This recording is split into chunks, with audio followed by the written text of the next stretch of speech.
Welcome to Lipstick, Lip Balm, and Literacy virtual book reading series here on Facebook. And I'm your fabulous host, Bukola Oriola. And of course, our fabulous author today is none other than Phyllis Moore. On bed and breakfast. Yes. So she's going to tell us about this book. But first of all, let me tell you a little bit about our author. She's from Southern Louisiana. So those of you who are from the South and you talk about the Southern Belle or Southern food, you know, they have all different kinds of things from that side. Great things. And she's been living in Minnesota for a while. She likes to play softball with her cousins. And, you know, I don't know what or why she went to Keno on New Year's Day in Minnesota. I'm a part of I used to be a part of a canoeing group. And on New Year's Day, we would go canoeing on the Mississippi River. That and was most of the rivers frozen except for a few places. And so we would, I know, it was something to do on New Year's Day, something silly to do. How nice, how nice, how nice. So thank you all. Please share this broadcast and invite your friends to also come and learn and watch. You want to learn about book publishing, author, their expertise, the journey, and how you can be inspired as a prospective author or a veteran author. We can all use some motivation and some inspiration. But, you know, as we roll on the show, we start with music. So, you know, I'm inviting my guest to dance with me this morning. Are you ready? I am ready. Okay, good. So this song, and thanks to our musician, is by Folake Umosen. It's a gospel song. She's a gospel artist. So can you hear? Can you hear it? I can hear it.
All right. Thank you so much. So another housekeeping stuff. What are you wearing this morning? Lipstick or lip balm or what? Chapstick. Lip gloss. Chapstick. Okay. What brand is that? Whatever was in the store when I walked in. I'm not too particular. Nice. I love that. I love that. So I'm wearing lipstick and I'm wearing two. You guys who know me know I wear more than one. So I have my, you know, these are my part of my uniform lipstick now. This is the new addition to my uniform lipstick. This one is Wet n Wild 530D. And let's see, that's what it looks like. And then I have Maybelline New York. So this one is Maybelline and is the Bold Audacious. So it's called Sapphire Siren. I've used it since almost gone. So I've been really using this one.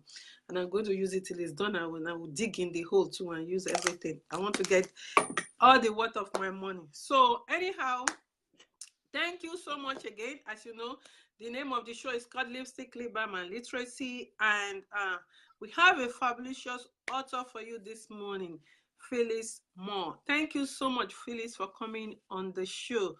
So even though I did a little bit of introduction, could you, in your own words, tell us a little bit about you and why you moved from Louisiana to Minnesota? I always said it was because God had a strange sense of humor. I came up here. I moved around quite a bit. I lived in Louisiana, in Houston, in Colorado, Wyoming, Maine, and eventually I made my way here. I came with a friend and I just kind of stayed. I've been here for 30 years now. I live in Mounds View. Oh, Mounds View, you're not far away from me. Yeah, I saw that on your 763 code. Yeah. I like to, I don't canoe anymore, but I like to bike. I go to the gym and I work out, and I'm part of Meetup, so I made a lot of people off of meetup.com. I'm part of church, so I'm pretty active. I'm also in Toastmasters. And wow, writing. Nice. So Toastmasters, which club are you in? Which of the areas or club districts? Toastmaster area 6. Mm-hmm. And I'm up in Lino Lake. We meet on Tuesday night. Okay. Yeah, so if you want to come join us. Okay. I joined too. I joined was it late last year, and I haven't renewed, so I need to go renew my membership. I've been busy, and they keep chasing me. I still got an email from the district director yesterday or so, 2 days ago. So I need to go renew my membership and go to meetings. So anyhow, this is about you today. So thank you so much. The book, My Haunted Bed and Breakfast, what informed that title? It's because it's about a woman who her life kind of came to an end. Her husband died on her, and she didn't know how to go forward. And so one day she just kind of drove off, and she found this old sad house out in the woods, and she bought it. And she thought that she would turn it into a bed and breakfast, and she would just kind of fade away, just kind of get a few people to come out there to pay for it and just forget about life. But it turns out to be haunted with 3 ghosts. And the ghosts have no intentions on letting her fade away, and they've got ideas, and they want to haunt the people who come to visit, and then it just sort of goes on to there about her life and how she meets her husband, and then they have twins, and her twins have magic. And it's not a long novel. It's called a novella. It's a short novel, which a lot of people are busy these days, so this gives them time to read it in a couple of hours. Not a lot of people can read, 500-page books anymore because their schedules are so busy. So short novels are pretty hard. Yeah, we have social media competing with our time too. So you just said something now, novella and novel. Can you educate us on the difference between a novella and a novel for those who don't know? Okay. A novel is somewhere between 40,000 to 100,000 words. It can be anywhere from 300 pages to 500 to, 800 pages. But a novella is a short novel, and it's somewhere between 17,000 words to 40,000 words. And it can be 1 to 200 pages. And it usually can be read in an afternoon. So, a long novel can take a week, and this can take you a couple hours. Great, thanks. I think I want the novella because my attention span is like this. So, how did you go into book writing? Because you've written more than one book. Yes, I have 2 books. I have 2 books already published. I'm working on the trilogy, and they're the People of Alchemy. And I'm working on the 3rd book now, which will hopefully come out the beginning of next year. I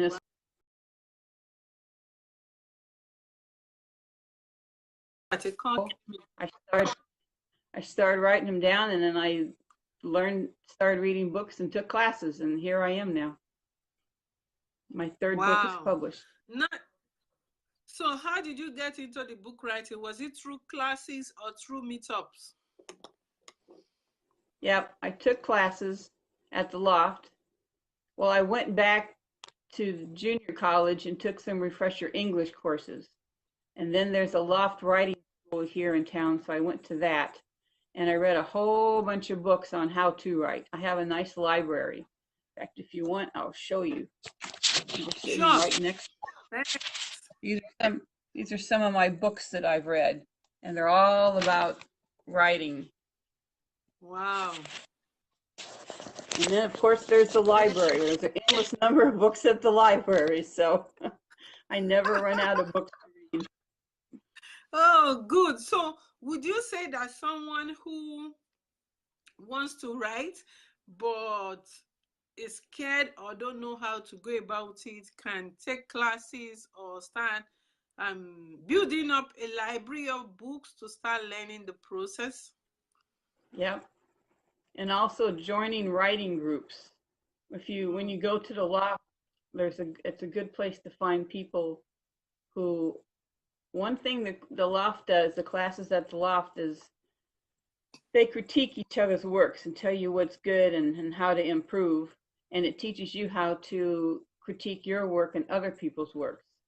And then join writing classes, and then you share your work. And then, because when you write something down and you think it's brilliant, you worked really hard on it and you put your soul into it and you think this is the best thing ever, and then somebody else reads it and says, I don't understand. Well, this is good, because then you can learn how to improve your work. And a lot of people get insulted when someone says, I don't get it, but it's important for somebody to read it so that you can rewrite it and clarify it so people do understand it. And if one person doesn't understand, there's 1,000 others who won't either. So writing groups help you become a better author. I love that. Writing groups helps you become a better author. So did you self-publish your books or you went through traditional publishers? I was going to go through traditional publishers. That was my plan. And then I found out I couldn't get into one of the big New York houses because too many people try to apply there. So I looked for someone close, and I found 2 different people here in town, in the Twin Cities area, who both liked my book and very much wanted to publish it, but things didn't quite line up. There wasn't any problem between us, but things just kind of, and I think that was really God, because he wanted me to self-publish. And so then I had to learn how to self-publish, which was something I said I would never do. So never say never. I have just now self-published my 3rd book. It's on Amazon for a pre-sale. And then very soon I'm also going to have the hardback up. It's finished, but we're doing the last final details, and then people can either buy an ebook or a hard book. Oh, how nice. Never say never. And with self-publishing and traditional publishing these days, I think the self-publishing world is really catching on to, knowing all the tricks that the traditional publishers use to get good job done. So thank you for sharing that with us. So could you tell us a little bit about how you did that self-publishing itself? What processes did you use, and what platform? I know you mentioned Kindle. So was it CreateSpace you used to publish, and what were the steps you took? Well, first of all, I had to learn there's a lot of really bad self-published books out there. And so the important thing is that you've got to get a professional looking book. And I joined, it's called MIMPA, Midwest Publishing Association. And I learned from those people how to correctly publish, how you need to edit your book, make sure there's no spelling words and your punctuation is correct. And I read books on how to publish. You need to have a good cover, a professional cover. There are a lot of people out there that you can hire to professionally make your cover. You need to have a good design inside the book, and there are people out there who do that too. And then once I got it all together, edited and designed, and the cover finished, then I uploaded it onto Amazon. Then when you get to Amazon, though, there's all kinds of tricks on Amazon on how to get people to come to your page, and how to, right now I just published my bed and breakfast. So now what I'm doing is I'm contacting people. I'm looking for 50 people that I know to read the book and write me a review.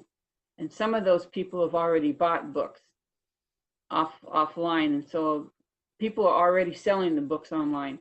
And then I also have to go to advertising, and Amazon has ways to advertise. And one way to do it is to be on your show and getting the word out that way. And so I'm going to be on another show later on in the month, and they too are going to be talking about my books. And so you got to get out there, advertise on my social media, have my friends, like you said, have my friends talk about it. So it's a lot of work. I hear you.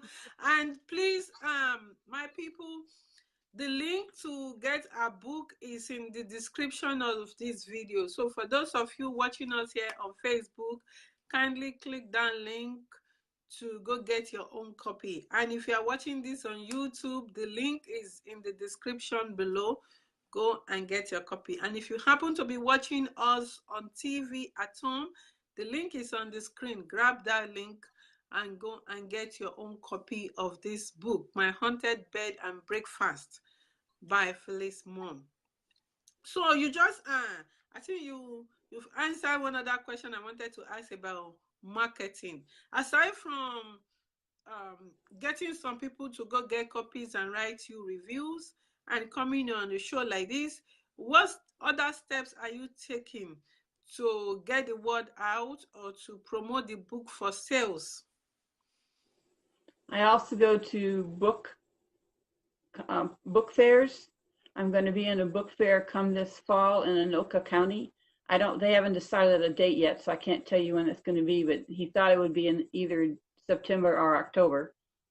So I'm in a couple of different book fairs around town, and I'm also at the Minneapolis-St. Paul Comic-Con, the comic book conference. I'll be on that in October. So, and making speeches. I've gone to Toastmasters to learn to do speeches so that I can give speeches around town. I haven't started that yet. So that's going to be something that I need to start doing, professional public speaking. And just, you got to be out there. Nice. And in the process of doing this book, what would you say has been your greatest challenge? My greatest, probably the publishing part of it, the writing part of it. Always learning. You got to always learn. You can't just settle in and go, okay, my goal was to make every book better. The first book that I wrote was okay, and the second book was better, and this book is and I keep reading on how to create character, I would like to just write the plot and send it out, but you got to have character, you got to have description, you got to create a world. I guess all of it's a challenge. You got to want to do it. You got to want to spend the time in it, because it's a lot of work. So that brings me to those who want to do a book, but they are scared to do it because they feel that they are not good enough, or they can't produce a book that will really be loved by the people. So what would be your advice to those kinds of people? I would say start off with English classes, like the remedial English classes and 101 English at college or at some community education group, to make sure that you're writing good sentences. You got to have your subjects and everything else that's supposed to be in there, and your punctuation. And read books on there's a lot of books out there on how to write books, and then take creative writing classes. And the best way to find a creative writing class is to read the stuff that the students are writing. Because if the students are writing junk, you can bet the teacher's not very good. But if the students are producing really good work, then you know that the teacher is good. And you want a good teacher. You don't waste your time. Go ahead. Go ahead. Go ahead. I'm done. Go ahead. Okay. So I was going to say that there are some people who fall in the category of being scared of what to write are college graduates. In fact, some of them have multiple degrees, including master's degree, and some even have PhD.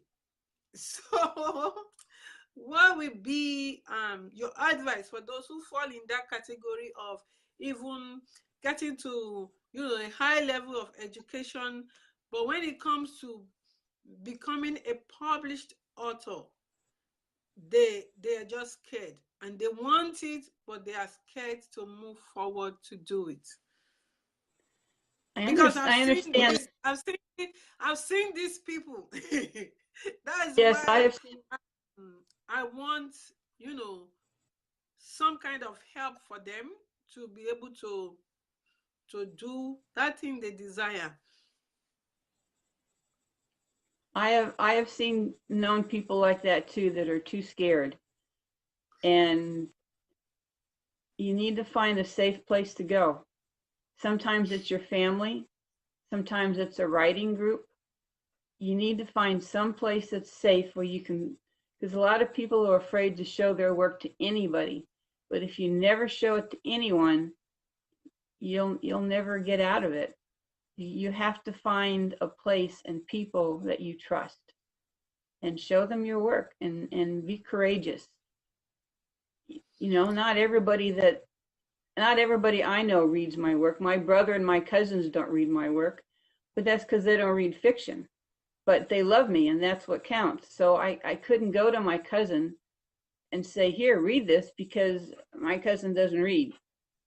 So I had to go someplace else, and I went to, part of what helped me is that I went to college for fine arts, and every week we had to show something to be critiqued. So I kind of learned it in college.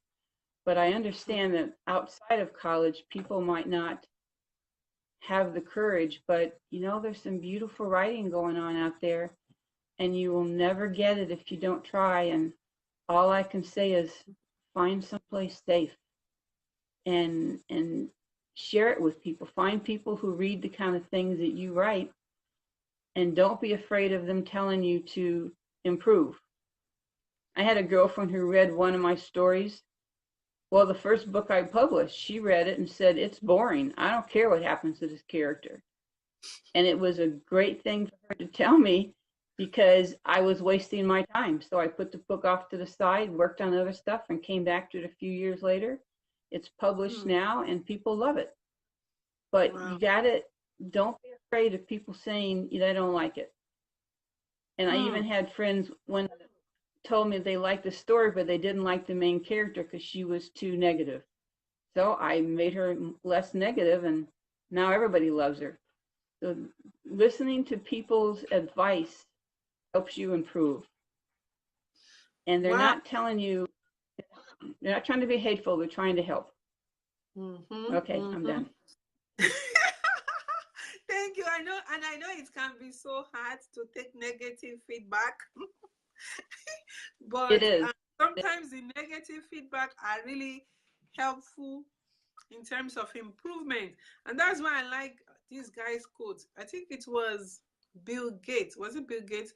I think it was the one who said our angry customers are the ones who help us to improve our products. Yes. So that is a positive way of taking it. Like, okay, this person is really mad at this. Okay, what made the person, what was the complaint? Okay, so we learn something here and we change it. That's one way to kind of think about negative comments. So please, people, own own it, and don't worry, don't be scared that people are going to critique. It's part of it. It's part of the process to make you do better. Again, thank you for watching. Share this broadcast, and I invite you to get our author's book. Click the link in the description above this video and go grab your copy. And if you are watching on YouTube, the link is in the description below. And if you are watching at home on TV, the link is on the screen. So please follow that link and go get your copy today. So on the last note, what will be your advice, your last word for our audience, prospective authors, and veteran authors out there today? I say follow your heart. If it's in your heart to do it and you're willing to do the work, do it. Follow your heart and follow your dream and go for it. Because you never know. You never know what will happen. And even if you don't become a bestseller, you still have the pride of being able to say, I have a published book. And it's amazing how many people are like, oh, you're an author? Wow. And it feels good. So I say go for it. Oh, nice, nice. Thank you so much again, Phyllis, for coming on the show. I really appreciate you, and thanks for all the valuable information you shared with us. And our audience members, thank you so much for joining us this morning. And you know how we sign out with the music. Thank you for having me.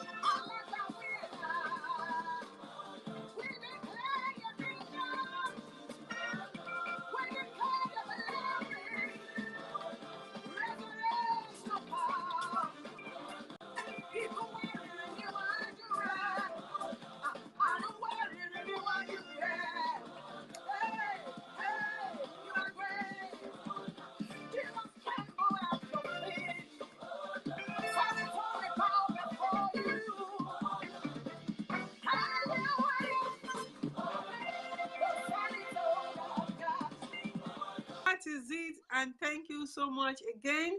God bless you. Enjoy the weekend. It looks like it's going to rain. So thank you so much. Our audience members, thank you, and bye-bye. Have a super Bye. weekend. Bye-bye. Thank you.